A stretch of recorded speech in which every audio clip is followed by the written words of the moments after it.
বন্ধুরা, আজ আমাদের তৃতীয় দিন। এখন ঘড়িতে বাজে 9:30। আমরা এখন চলে এসেছি আমাদের ইউটিপিয়া রিসর্টের সেই প্লেগ্রাউন্ডে। ব্রেকফাস্ট আমরা সেরে নিয়েছি। আজকে আমাদের ব্রেকফাস্টে ছিল বন্ধুরা আলুর পরোটা, তার সঙ্গে ছিল একটা অসাধারণ চাটনি, তারপরে কিছু ফ্রুটস খেয়ে আমরা বেরিয়ে পড়লাম। আজকে আমাদের ডেস্টিনেশনে কি আছে জানতে চাইলে অবশ্যই আমাদের চ্যানেলটাতে চোখ রেখো এবং দেখো তোমাদের আজকে কি স্পট আমরাও ঘুরি, তোমাদেরকেও ঘোরাই। আর এখন কিন্তু বন্ধুরা 15 ডিগ্রি সেন্টিগ্রেড টেম্পারেচার এখানে চলছে। তো দেখো আমাদের সাথে এখানকার মনোরম প্রকৃতিটা সকালবেলা আরও সুন্দর রঙিন হয়ে থাকে, সুন্দর ঝলমলে রোদ্দুর, সেই আলোটা যখনই গাছপালা সুইমিং পুলের ওপর পড়ছে দেখতে আরও বেশি সুন্দর লাগছে। চলো তোমরা ঘুরে দেখো আমাদের সাথে, আর তার সঙ্গে সঙ্গে দেখতে থাকো কোন কোন জায়গা তোমাদেরকে আমরা দেখাই আজ।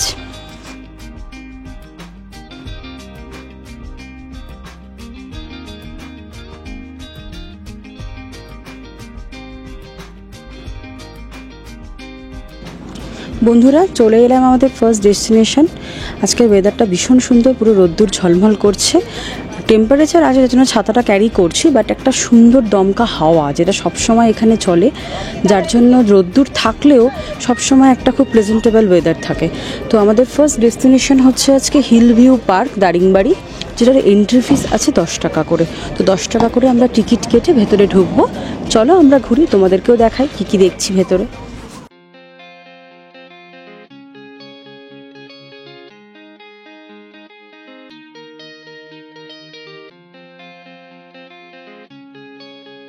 আজ আমরা এসেছি ওড়িশার বুকে লুকিয়ে থাকা এক অপূর্ব প্রাকৃতিক রত্ন, দারিংবাড়ি হিল ভিউ পার্ক।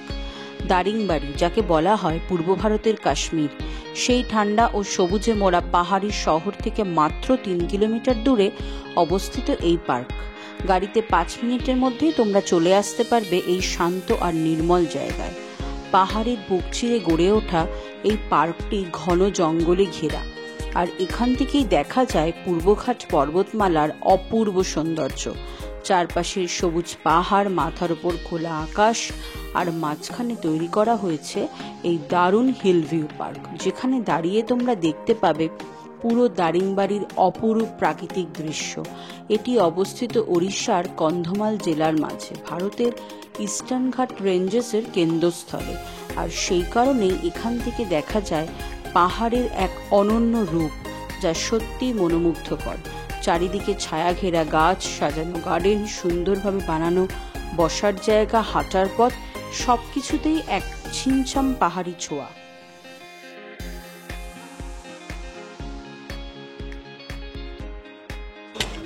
বন্ধুরা, আমরা এখন হিল ভিউ পার্কের ভেতরটায় ঘুরে দেখছি, এক্সপ্লোর করছি। এটা বেসিক্যালি একটা ছোট বাচ্চাদের পার্ক, মানে এখানে প্রাকৃতিক সৌন্দর্যটা খুবই সুন্দর, কিন্তু বাচ্চাদের এখানে সিস থেকে, স্লিপ থেকে, দোলনা থেকে, নাগরদোলনা থেকে এভরিথিং আছে। তো আমরা এখন বেসিক্যালি এখানকার প্রাকৃতিক সৌন্দর্যটাকে উপলব্ধি করছি। আর ওপরে একটা খুব সুন্দর একটা রুফটপ আছে, একটা ছোট্ট জায়গা যেখান থেকে একটা খুব সুন্দর ভিউ পাওয়া যায়। চলো বন্ধুরা, আমি সিঁড়ি দিয়ে যাচ্ছি, তোমাদেরকে দেখাই কীরকম ভিউ আছে এখানে। হিল ভিউ পার্ক হলো দারিংবাড়ির সবচেয়ে জনপ্রিয় পর্যটন কেন্দ্রগুলির মধ্যে একটি। এখানে আছে একটি ওয়াচ টাওয়ার, ছোটদের জন্য চিলড্রেন্স পার্ক, সুন্দর সেলফি পয়েন্ট, আরও অনেক কিছু। যখন তোমরা পার্কের উচ্চতায় উঠে দাঁড়াবে, তখন সামনে খুলে যাবে অসীম সবুজ পাহাড়, অপরূপ উপত্যকা আর পাইন গাছের সারি, যেন প্রকৃতির আঁকা এক জীবন্ত ছবি। যারা ছবি তুলতে ভালোবাসো তাদের জন্য তো এই একটা স্বর্গ, আর যারা প্রকৃতি ভালোবাসো তারা এখানে এসে হারিয়ে যাবে শান্তির মাঝে।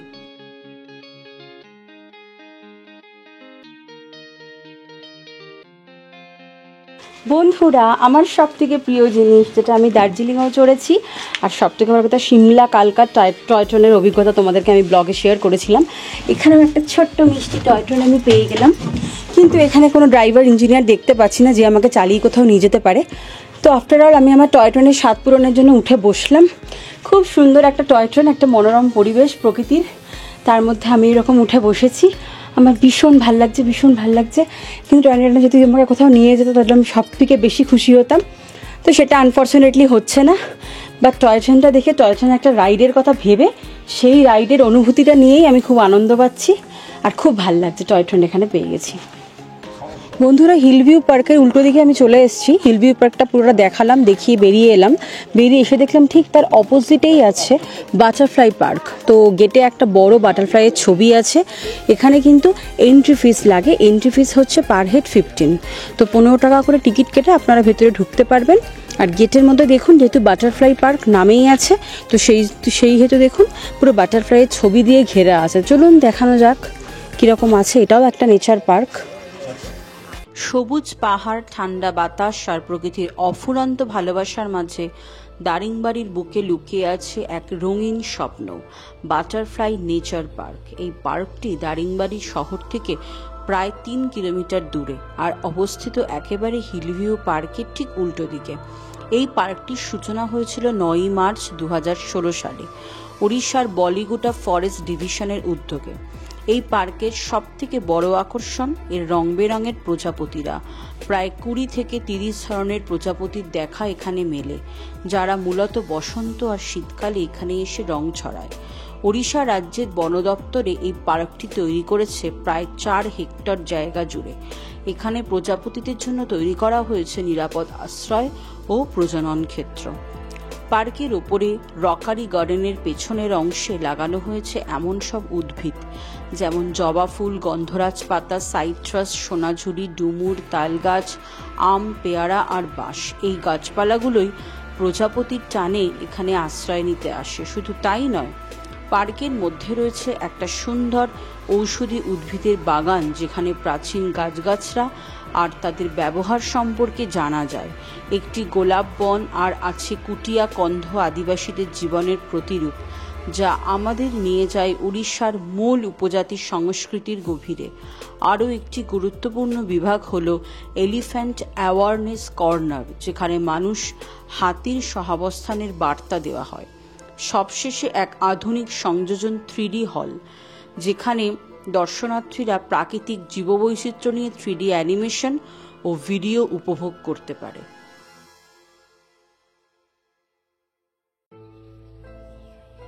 ওড়িশার কন্ধমাল জেলার বেলঘর অঞ্চলে বসবাসকারী এক প্রাচীন উপজাতি, তাদের নাম কুট্টিয়া কন্ধ, প্রাকৃতিক পরিবেশে বসবাসকারী। এই জনগোষ্ঠী নিজেদের সংস্কৃতি, জীবনধারা ও আচার আচরণে একেবারে অনন্য। এই উপজাতির জীবনের ছোঁয়া এনে দেওয়া হয়েছে দারিংবাড়ি নেচার পার্কের ভিতরেই। এখানে নির্মাণ করা হয়েছে একটি আদিবাসী কুটির, যেখানে একটি কুট্টিয়া পরিবারের প্রতিরূপ তুলে ধরা হয়েছে। পাশাপাশি এখানে তুলে ধরা হয়েছে তাদের একটি ঐতিহাসিক ও বিতর্কিত প্রথা, যার নাম মেরিয়া সিস্টেম, যার মাধ্যমে তারা একসময় মানব বলি প্রদান করত দেবতাদের উদ্দেশ্যে। আজকের সমাজে এই প্রথা বন্ধ, তবে এর ঐতিহাসিক গুরুত্ব, উপজাতিদের বিশ্বাস ও সংস্কৃতির গভীরতা বোঝাতেই এই প্রদর্শনী, যাতে ভ্রমণকারীরা বুঝতে পারে এই আদিবাসী সম্প্রদায়ের জীবন, বিশ্বাস, প্রকৃতির প্রতি তাদের শ্রদ্ধা এবং জীবনের সহজতা। প্রকৃতির মুখে ছড়িয়ে থাকা হাজারো গুণের ভাণ্ডার, সেই ভাণ্ডারকেই সুন্দরভাবে উপস্থাপন করা হয়েছে দারিংবাড়ি নেচার পার্কের ঔষধি উদ্ভিদের বাগানে।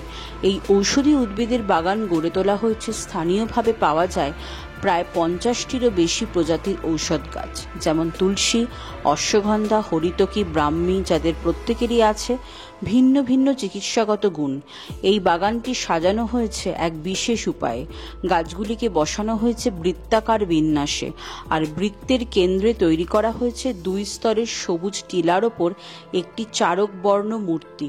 এই মূর্তিটি হল মহর্ষি চরক, প্রাচীন ভারতের অগ্রণী আয়ুর্বেদাচার্য, যার লেখা চরক সংহিতা আজও বিশ্বজুড়ে আয়ুর্বেদ চিকিৎসার ভিত্তি। कॉफी 90 ये कॉफी है। कॉफी देखो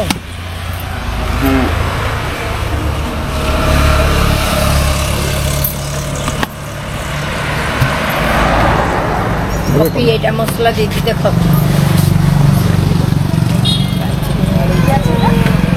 মশলা দারচিনি অরেঞ্জ মশলা ভাজি করে দেখো ছাতা নিয়ে আসো গোটি কাটরে পকো ঝাল আছে কি দেখো। বন্ধুরা, চলে এলাম আমাদের পরবর্তী ডেস্টিনেশন। এটা হচ্ছে কফি প্ল্যান্টেশন। এর ভেতরে রয়েছে প্রচুর গার্ডেন, প্রচুর গাছ। তো আমরা স্টার্টিংয়েই যখন প্রথমে ঢুকতে গেলাম, তো দেখলাম এখানে সাইডে কিছু উইমেন বসেছেন, কিছু কিছু জিনিস বিক্রি করছে। তার মধ্যে রয়েছে যেখানে সবথেকে যেটা মেন অ্যাট্রাকশন সেটা হচ্ছে ঢোকার মুখেই আছে চারিদিকে গোলমরিচ গাছের সারি। ভেতরে কিন্তু গোলমরিচ গাছ, দারচিনি, এলাচ, লবঙ্গ এই সমস্ত গাছে কিন্তু এখানটা পুরো ভর্তি। আর তার সঙ্গে সঙ্গে রয়েছে কফি প্ল্যান্টেশন। তো আমরা এখানে দেখে নিলাম এবং এখানে বিভিন্ন রকম জিনিস নিয়ে ওনারা বিক্রি করছেন। তার মধ্যে আছে গোলমরিচ, পোস্ত, এলাচ, দারচিনি, লবঙ্গ, আমাদের রান্নার যা যা সামগ্রী লাগে প্রত্যেকটা জিনিস কিন্তু এখানে বিক্রি হচ্ছে। 50 টাকা থেকে শুরু।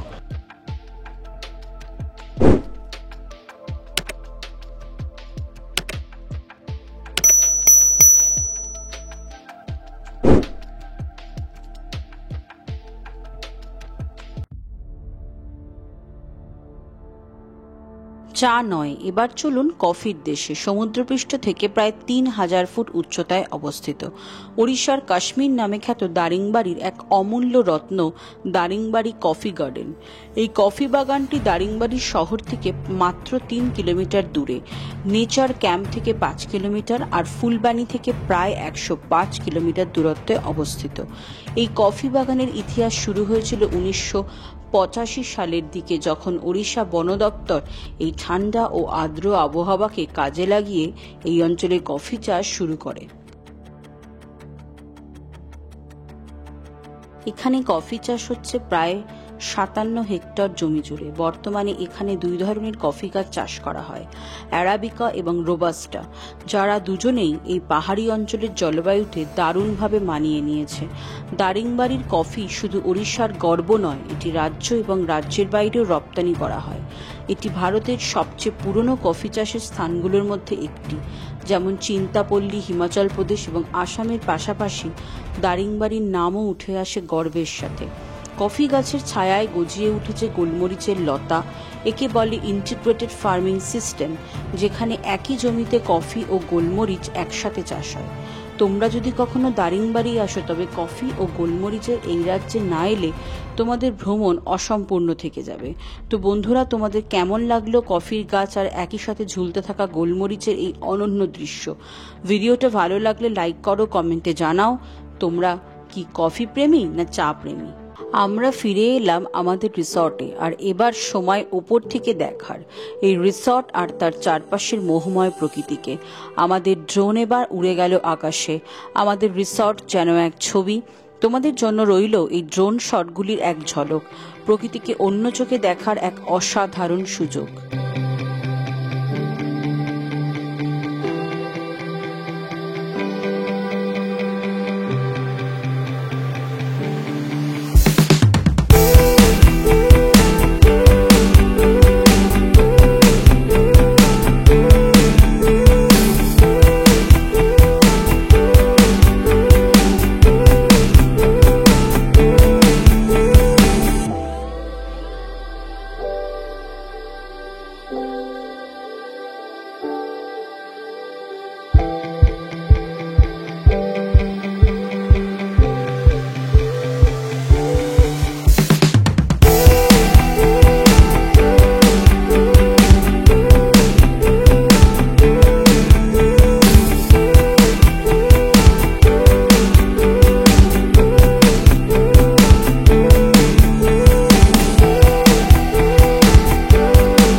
দুপুরবেলা খাওয়া দাওয়া করলাম, পেট ভরে খেলাম, তারপরে একটা টানা ঘুম দিলাম, দিয়ে ফ্রেশ হয়ে এখন আমরা তৈরি হয়ে গেছি। এখন ঘড়িতে বাজে পাক্কা 5টা। আমরা এখন চলেছি সানসেট পয়েন্টের উদ্দেশ্যে। আমাদের এই ইউটোপিয়া রিসর্ট থেকে সানসেট পয়েন্ট বেশি দূরে নয়, 10 থেকে 15 মিনিটের ডিস্টেন্স আছে। তো আমরা আজকে সানসেট পয়েন্টের উদ্দেশ্যে চলেছি। সেখানে গিয়ে আমরা সানসেটটাকে উপভোগ করব, তোমাদেরকেও দেখাবো। বন্ধুরা, গাড়িতে ঠিক আমাদের পাশে দাঁড়িয়ে আছে। গাড়িতে ওঠার আগে উঠতে হঠাৎ করে বাদিকে দেখলাম কতগুলো খরগোশ। তারা কি সুন্দর সুন্দর খাবার খাচ্ছে এখানে বসে বসে। চলো তোমরাও দেখো আমাদের সাথে খরগোশ। সমস্ত সবজির খোসা খাচ্ছে, পেঁপের খোসা, কুমড়োর খোসা। এই খোসাগুলো খেয়ে রয়েছে। কি অপূর্ব দেখতে, প্রকৃতির কত সুন্দর সৃষ্টি। এদের চোখগুলো খুব বিউটিফুল হয়, দেখতে খুব সুন্দর লাগছে। ছোট্ট ছোট্ট পুচকে পুচকে খরগোশ রয়েছে এখানে।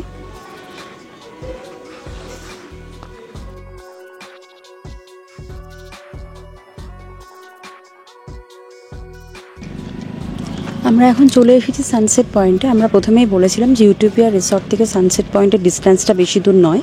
তো বন্ধুরা দেখো এখানে লেখাই আছে Utopia resort welcomes you to sunset point. তো সানসেট পয়েন্টে আমরা এখন ওয়েট করছি সানসেটটা দেখার জন্য। তো আজকের আমাদের এই সানসেট পয়েন্টটাই হচ্ছে লাস্ট ডেস্টিনেশন। তো আমরা বলেছিলাম যে 3 দিন তো স্টে করছি দারিংবাড়িতে। তো আজকে আমাদের 3 নাইটসের লাস্ট ডে।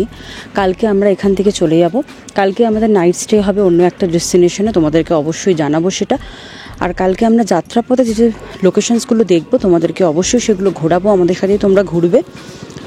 তো যাই হোক বন্ধুরা, তোমরাও দেখো আমাদের সাথে সানসেট পয়েন্ট, আর একটা সুন্দর একটা উপলব্ধিকরণ করো এবং আমাদেরকে কমেন্ট করে অবশ্যই জানিও তোমাদের কেমন লাগলো। দিনের শেষ আলো যখন ধীরে ধীরে মিশে যায় পাহাড়ের কোলে, ঠিক তখনই প্রকৃতি খুলে দেয় তার সবচেয়ে রঙিন রূপ, দারিংবাড়ির সানসেট পয়েন্ট। এখানে সূর্যটা যেন একটু বেশি আবেগী, আস্তে আস্তে নেমে আসে, আকাশে ছড়িয়ে দেয় সোনালি, কমলা আর হালকা বেগুনির এক স্বপ্নময় ক্যানভাস। আমরা যখন পৌঁছালাম তখন চারিদিক নিস্তব্ধ, শুধু হালকা ঠান্ডা হাওয়ার সঙ্গে গাছের পাতার নরম শব্দ। আর পাহাড়ের গা বেয়ে সূর্যটা যেন বলছিল আজকের গল্প এখানেই শেষ, দেখা হবে আগামী সকালে। ক্যামেরা যতই ঘুরে বেড়ায় মন ততই হারায় এই অসাধারণ দৃশ্যের মাঝে। পাহাড়, উপত্যকা, পাইন গাছ আর তাদের মাথার উপর রঙিন আকাশ, এ যেন কোনো শিল্পীর তুলির শেষ আঁচড়। কেউ বসে আছে নীরব ধ্যানমগ্ন হয়ে, কেউ ছবি তুলছে, কেউ শুধুই তাকিয়ে, কারণ এমন সূর্যাস্ত চোখে পড়ে না প্রতিদিন। তোমরা যদি কখনো দারিংবাড়ি যাও তবে এই সূর্যাস্ত মিস করো না, কারণ কিছু রং শুধু পাহাড়ের কোলে এসে ধরা দেয়। 7 কালার্স ট্রাভেল ব্লগের সঙ্গেই থাকো, যেখানে প্রতিটি রঙে লুকিয়ে আছে নতুন এক গল্প। গত ভিডিওতে আমরা দেখিয়েছিলাম দারিংবাড়ির মনোমুগ্ধকর আদিবাসী নৃত্যানুষ্ঠান। তোমরা যদি এখানে সেটা না দেখে থাকো তাহলে আগে অবশ্যই দেখে নাও। ওদের মুখের হাসি, পায়ের তাল আর ঢোলের তালে তালে যে প্রাণের স্পন্দন, তা একবার না দেখলে দারিংবাড়ির সংস্কৃতিকে পুরোপুরি বোঝা যায় না। আর আজ চলো দেখিয়ে নিই আরও কিছু সুন্দর মুহূর্ত দারিংবাড়ির ট্রাইবাল ডান্স থেকে, যেখানে ছন্দের সঙ্গে জড়িয়ে আছে সংস্কৃতি, ইতিহাস আর প্রকৃতির গল্প।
এবার সময় একটু ফটোশ্যুটের। ইউটোপিয়া রিসর্টের সুন্দর প্রাকৃতিক পরিবেশে আমরা সবাই ক্যামেরার সামনে ধরা দিলাম কিছু রঙিন মুহূর্তে। ফুলে ফুলে ঘেরা বাগান, চারপাশের পাহাড় আর মেঘের খেলা। এ যেন এক আদর্শ লোকেশন যেখানে প্রত্যেকটা ক্লিকে লুকিয়ে আছে একটা করে গল্প। আর ঠিক তখনই ঢোলের তালে তালে শুরু হলো এক অসাধারণ গ্রুপ ড্যান্স।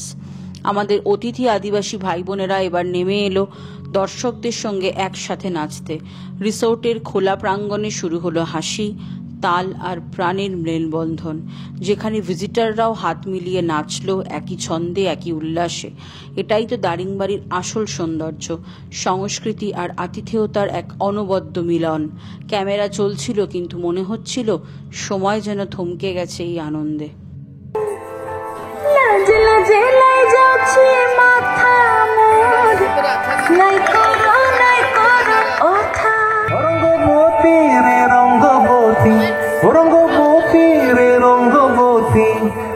রঙ্গবতী রঙ্গবতী রঙ্গিলা অন্তরে হাবুডুবু তোমারি কথা।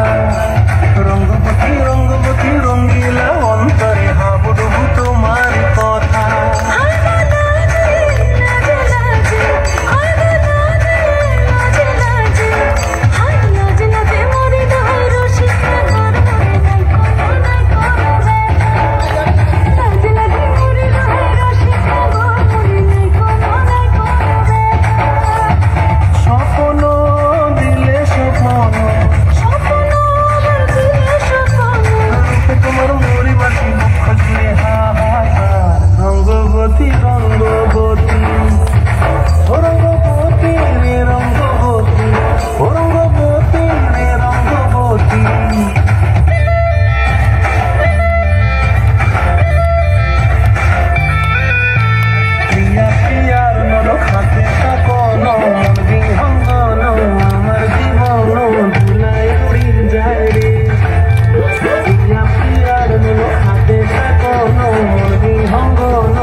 বন্ধুরা, এই ছিল আমাদের আজকের প্রোগ্রাম। এটা দারিংবাড়ির আমাদের এইখানকার এই রাজ্যের যে মানুষের যে সংস্কৃতি, শিক্ষা, তার যে একটা প্রতিভা, সেটাই এরা তুলে ধরেছে তাদের নৃত্যের মাধ্যমে। এবং আমরাও অল্প বিস্তর এদের সাথে নৃত্য করলাম, একটা সমবেত সঙ্গীত, সমবেত নৃত্য দুটোই হলো। আর এখানে প্রত্যেকের সাথে আমি আলাপ আলোচনা করলাম, তো প্রত্যেকেই এরা ট্রাইবালস, বাট এদের মধ্যে অনেকটাই গুণ আছে। এরা তাদের নিজস্ব প্রতিভা শৈলীর মাধ্যমে তারা তাদের নৃত্যটাকে সবার সামনে তুলে ধরলো, এবং এরা প্রত্যেককে নিয়ে আমাদের একটা সুন্দর দিন একটা উপভোগ করার একটা সুযোগ করে দিল। বন্ধুরা, কেমন লাগলো তোমরা অবশ্যই কমেন্ট করে আমাদেরকে জানিও। তো বন্ধুরা, দারিংবাড়ির আজকের রঙিন গল্প এখানেই শেষ হলো। দিনটা শুরু হয়েছিল সবুজে ঘেরা Hillview park, butterfly nature park, coffee garden দিয়ে। সন্ধ্যায় গেছিলাম সানসেট পয়েন্ট, যেখানে আকাশ, পাহাড় আর আলো একসঙ্গে মিলিয়ে তৈরি করেছিল এক জাদুকরী সন্ধ্যা। আর দিনের শেষটা তা যেন ছিল এক উৎসব। ইউটোপিয়া রিসর্টের সবাই মিলে আদিবাসী নৃত্যের তালে তালে মিশে গেলাম আমরা, হাসি, তাল আর প্রাণের এক অদ্ভুত সংযোগে।